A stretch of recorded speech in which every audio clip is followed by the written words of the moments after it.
میرے لیے تو کچھ بھی نہیں کیا تم نے. اس لیے اللہ نے 4 شرطیں بیان کی ہیں. یہ بہت اہم آیت ہے.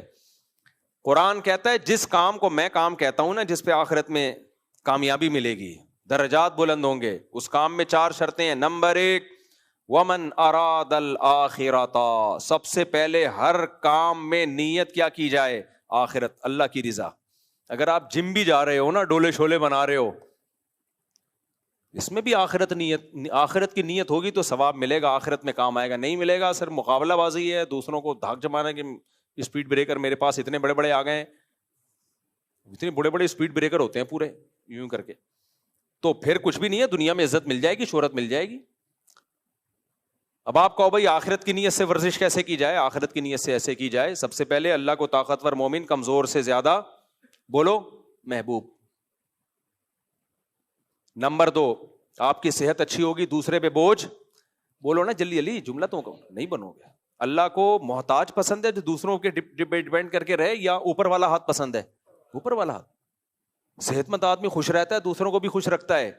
بیمار ہو گئے, دوسروں پہ بوجھ بنے ہوئے ہو. میرے والد صاحب کی اللہ مغفرت فرمائے, ہم پاکستان نیوی سے ریٹائر ہوئے تھے, تو سارے کام خود کرتے تھے, ٹھک ٹھک ٹھک ایسے, ہمیشہ چلتے پھرتے ایکٹیو دیکھا. وہ اپنے لیے جس چیز کی سب سے زیادہ دعا مانگتے تھے, اے اللہ کسی کا محتاج نہ کرنا. جو آدمی خوددار ہوتا ہے نا, خوددار, وہ کبھی بھی یہ نہیں چاہتا کہ میں دوسروں پہ ڈیپینڈ کرنا شروع کر دوں, وہ کبھی بھی نہیں چاہتا. میرے والد صاحب کے بارے میں اگر میں یہ کہوں کہ ساری زندگی کبھی کسی سے قرضہ نہیں لیا, تو شاید میں غلط نہیں ہوں گا. وہ کمیٹی بھی نہیں ڈالتے تھے, صحیح ہے نا, کمیٹیاں نہیں ڈال, جیسے ہوتا ہے نا لوگوں کی عادت ہے کمیٹیاں ڈال, نکلیں گے تو یہ کریں گے نا, میں نے کہا کمیٹی بھی نہیں ڈالنی, جتنا ہے جیب میں اسی پہ بس, جو ہوگا اسی پہ ہوگا. وہ کمیٹیوں کے قائل ہی نہیں تھے کہ یہ جو پہلے لوگ کمیٹیاں آج بھی ڈلتی ہیں کہ بھائی جتنا ہے اس پہ گزارا کرو, کمیٹی میں بھی آپ دوسرے کے محتاج رہتے ہو. تو ان کی ایک مزاج تھا کہ محتاج نہیں رہنا کسی کا.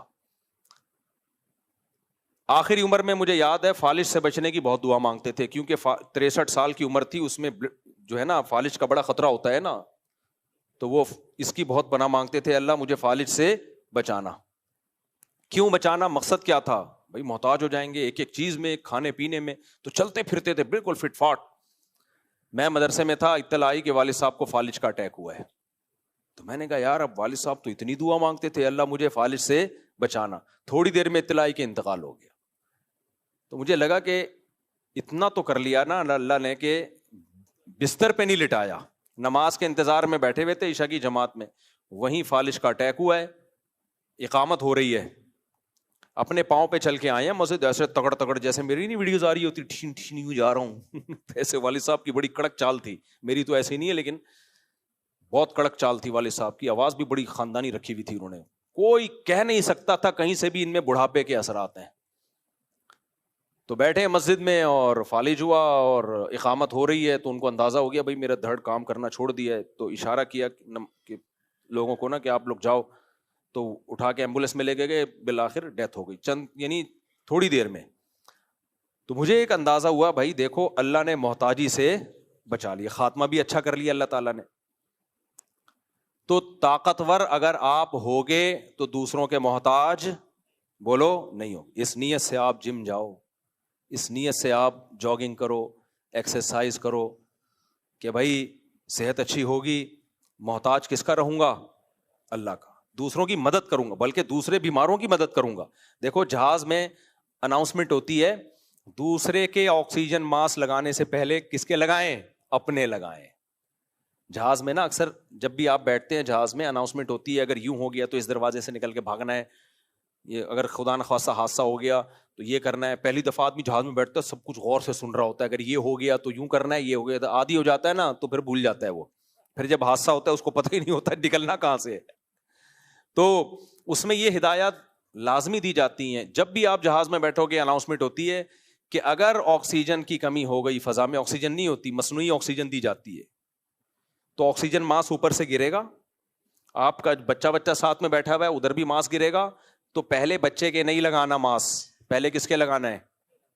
بولو اپنے. اب وہاں انسان کہتا ہے یار یہ تو غیر اخلاقی حرکت ہے, بچے کو تڑپنے دیں ہیں بھائی, بچے کو تڑپنے دیں, پہلے اپنے لگائیں پھر بچے کے لگائیں. یہ ایسا ہی ہے جیسے دو بھوکے بیٹھے ہوئے ہوں اور آپ کو ہدایات دی جا رہی ہوں کہ جب کھانا آئے تو پہلے خود پراٹھے کھانے ہیں, دوسرے کو بعد میں کھلانا ہے. یہ اخلاقیات ہیں؟ غیر اخلاقی حرکت ہے نا یہ. بھائی ہمیشہ یہ کہا جاتا ہے دو بھوکے بیٹھے ہوئے ہوں, اگر کھانا آئے تو پہلے دوسرے کو کھلانا ہے, خود صبر کرنا ہے. لیکن جہاز میں یہ تعلیم نہیں دی جاتی. جہاز میں کہا جاتا ہے جب آکسیجن ماسک گرے تو آپ کا بچہ بھی بیٹھا ہوا ہے, کوئی کمزور معذور بیٹھا ہوا ہے, تو پہلے آپ نے ماسک خود پہننا ہے, اس کے بعد اس کے. بالکل صحیح تعلیمات ہیں, اس لیے کہ اس کے آپ نے ماسک لگا دیا اور اتنی دیر میں آپ کی حالت غیر ہو گئی تو اس کا ماسک بھی سیٹ کرنے کے قابل نہیں رہو گے آپ. اور کوئی بھی ایمرجنسی ہو, اس کی کوئی آپ مر گئے تو بچہ تو گیا کام سے.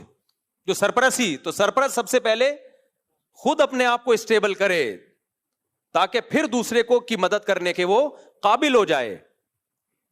بھوک پر اس کو قیاس نہیں کر سکتے, اس لیے کہ بھوکو تو گھنٹوں رہا جا سکتا ہے, کچھ نہیں ہوتا, لیکن آکسیجن کے بغیر تو حالت غیر ہونے لگتی ہے.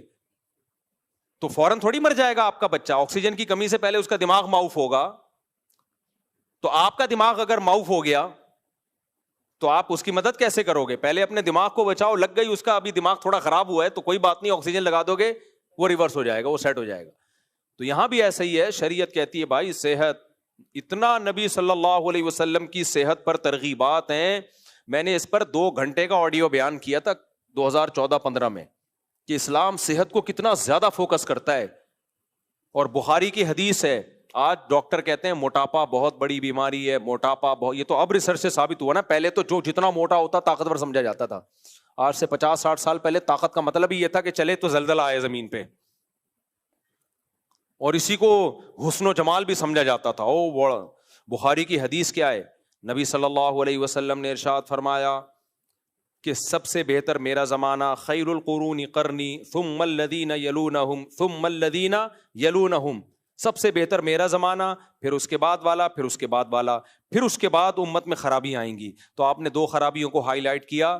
فرمایا 2 خرابیاں سب سے پہلے آئیں گی. حدیث کا مفہوم بیان کر رہا ہوں اپنے الفاظ میں. نمبر 1 جھوٹ, نمبر 2 موٹاپا. نہیں آئی میرا خیال ہے بات. ابے جھوٹ کے ساتھ کس کو ذکر کیا جا رہا ہے؟ موٹاپے کو. یہ وہ موٹاپا نہیں جو نیچرل ہو, وہ تو ہوتا ہے, بڑے بڑے نیک لوگ ہوتے ہیں, بہت بھاری جسم ہوتا ہے. یہاں موٹاپے سے وہ موٹاپا مراد ہے جو سموسے پہ کیلوریز دیکھے بغیر کھایا جا رہا ہو, کھائے جا رہے ہیں, پھوڑے جا رہے ہیں. ایک صاحب ایک دفعہ میرے گھر آئے. اب کسی کو پتہ نہیں چلے گا کس کی بات ہو رہی ہے, بہت پرانا قصہ ہے, اب غیبت میں نہیں آئے گا انشاءاللہ یہ. تو میں نے ان کے سامنے سموسے رکھ دیے. بھائی وہ ایک سموسا, دوسرا سموسا, تیسرا سموسا, چوتھا سموسا, ان کی پلیٹ کے قریب کے جو سموسے ختم ہوئے تو اٹھ کے دور چلے گئے میز پہ وہ جو سموسے. مجھے کوئی اعتراض نہیں تھا, اچھا ہے مہمان ہے, لیکن مجھے لگ رہا تھا کہ یار اس بندے کا اسٹیمنا, سموسا ہضم کرنا آسان نہیں ہوتا, اتنا اسٹیمنا ماشاءاللہ. چند دنوں بعد اطلاع آئی کہ ان کو معدے کی بڑی آنت کا یا چھوٹی آنت کا, پتہ نہیں کون سی آنت کا کینسر ہے, اور جوانی میں ان کی ڈیتھ ہو گئی. خیر اللہ ان کی مغفرت فرمائے, نیک آدمی تھے. تو مجھے جب کسی نے بتایا, میں نے کہا وہ جو سموسے جس اسپیڈ سے کھا رہے تھے نا, مجھے لگ رہا تھا کوئی خطرہ ہونے والا ہے, کچھ ہونے والا, اللہ بچائے. تو اس لیے اگر کوئی ورزش کرتا ہے میرے بھائی اس نیت سے کہ میرا ہاتھ اوپر رہے, میں لوگوں کی کمزوروں کی مدد کروں, میں ایک صحت مند معاشرہ تشکیل دوں. ہر حکومت چاہتی ہے, دنیا کا ہر کنٹری چاہتا ہے ہمارے ملک میں صحت مند لوگ پیدا ہوں. اس کو پوری دنیا میں بہت زیادہ فوکس کیا جاتا ہے. تو اگر کوئی اس نیت سے کر رہا ہے تو بھائی ومن اراد الآخرہ, اللہ کہتے ہیں عمل میں پہلی شرط کیا ہے؟ آخرت. تو یہ شرط کو اس نے پورا کر دیا کہ نہیں کر دیا؟ تو یہ لکھا جائے گا آخرت میں. نبی نے کیا فرمایا؟ ایماندار تاجر قیامت کے دن پیغمبروں کے ساتھ ہوگا. اور آپ نے فرمایا جو اس لیے دولت کماتا ہے, تجارت کرتا ہے تاکہ عفت کے ساتھ زندگی گزارے. عفت کا مطلب ذلیل نہ ہو لوگوں کے سامنے, یار پیسے مل جائیں گے بھائی, یار تھوڑے بچوں کی فیس دینی ہے, یار یہ بیچارے ایسے کر رہے ہوتے ہیں نا, یار وہ ایسا ہے کہ شادی ہونے والی کچھ ہے ہی نہیں گھر میں یار, صحیح ہے نا, ابے یار وہ دلہن کیا بولے گی بھائی, یار یہ دلا دو, یار وہ دلا دو, یار یہ کر دے, یار گٹکے کے پیسے بھی نہیں اب تو نکل رہے. اس سے بہتر نہیں ہے ہاتھ آپ کا کیا ہو اوپر, اوپر ہاتھ آپ دے رہے ہو لوگوں کو. تو اس نیت سے کوئی دولت کماتا ہے تو نبی نے فرمایا قیامت کے دن انبیاء اور صدیقین کے ساتھ ہوگا. تو سب سے پہلی شرط اللہ نے کیا بیان کی؟ بولو من اراد الآخرہ. اس لیے میں لوگوں سے کہتا ہوں ذاتی گھروں میں دلچسپی مت لو, دنیا مسافر خانہ ہے. اللہ نے اضافی پیسہ اگر دے دیا تو پھر اس نیت سے گھر بناؤ, کوئی بات نہیں, ہم مر جائیں گے تو کوئی ایسا مسئلہ نہیں ہے, بعد والے رہ لیں گے اس میں. ابھی جو گھر بنا رہے نا ہوس ہے, سامان 100 برس کی پل کی خبر نہیں, اتنا سریا ڈال رہے ہو اس نیت سے کہ میں رہوں گا. بھائی کہاں رہو گے تم, تمہاری عمر کتنی ہو گئی ہے یار, چھوڑو کرائے پہ ہی ٹھیک ہو. ہاں کوئی اس نیت سے بنا رہا ہے, اللہ نے ایک تو پیسہ اس کو بہت دیا اور بنا اس لیے سے رہا ہے میں رہ لوں گا, نہیں تو بچے رہ لیں گے, نہیں تو کرایہ دار ہی رہ لیں گے, صحیح ہے نا, کوئی تو رہے گا نا, فائدہ ہوگا, چلو چلتا ہے تو پھر ٹھیک ہے. انسانیت کی خدمت. نبی نے کیا فرمایا؟ جس نے درخت لگایا اور نیت کیا ہے آخرت کہ میں بھی فائدہ اٹھاؤں گا لوگ بھی, تو آپ نے فرمایا کہ چرند پرند بھی جب تک اس درخت سے کھائیں گے نا, انسان تو دور کی بات, اس کو صدقے کا ثواب قبر میں ملے گا,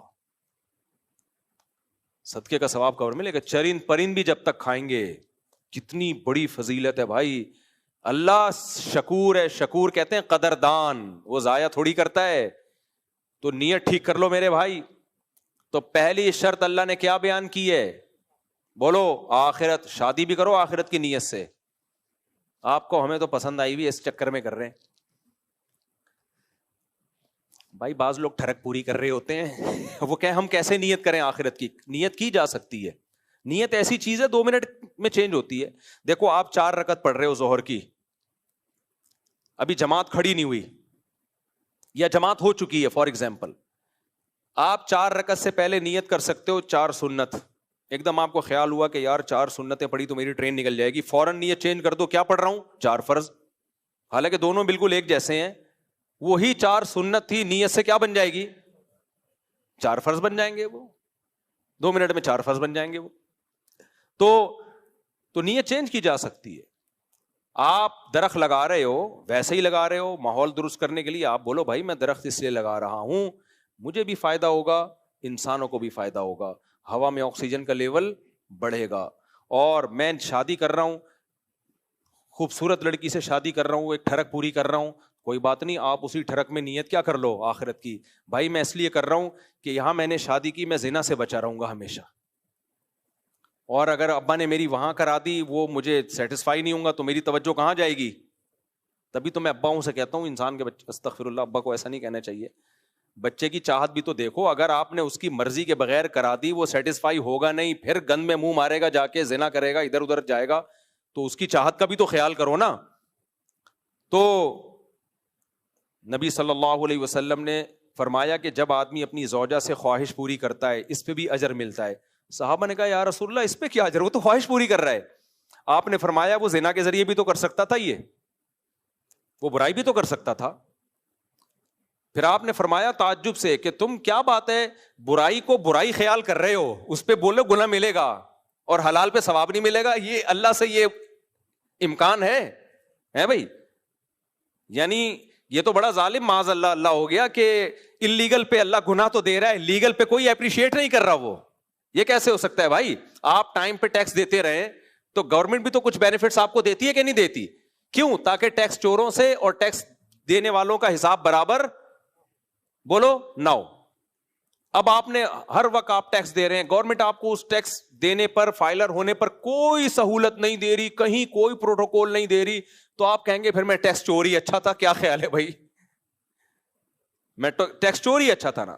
دنیا میں قانون ہے کہ جب آپ انلیگل کام کرتے ہیں اس پہ سزا ملتی ہے, لیگل جب وے پہ چلتے ہیں تو اس پہ حکومتیں آپ کو اچھا شہری ہونے کا خطاب دیتی ہیں, اپریشیٹ کرتی ہیں, آپ کو باہر ملکوں کے ویزے مل جاتے ہیں. آپ اگر ٹیکس پابندی سے پے کر رہے ہیں, دوسرے کنٹری آپ کو ویزا دیتے ہیں, یار اچھا شہری ہے. دیکھو تبھی یہ جو جاپان اور یو کے جانے کا جن لوگ کو شوق ہے نا, یہ تمیز سے ٹیکس دیا کریں, اپنی پوری پراپر وہ بنائیں, تب ویزا ملتا ہے, ورنہ ذلت کے سوا کچھ بھی حاصل نہیں ہوتا. ٹکرے مارتے رہتے ہیں پھر جا کے ادھر ادھر. وہ لوگ بہت دیکھتے ہیں ان چیزوں کو کہ یہ ٹیکس پے کر رہا ہے کہ نہیں کر رہا.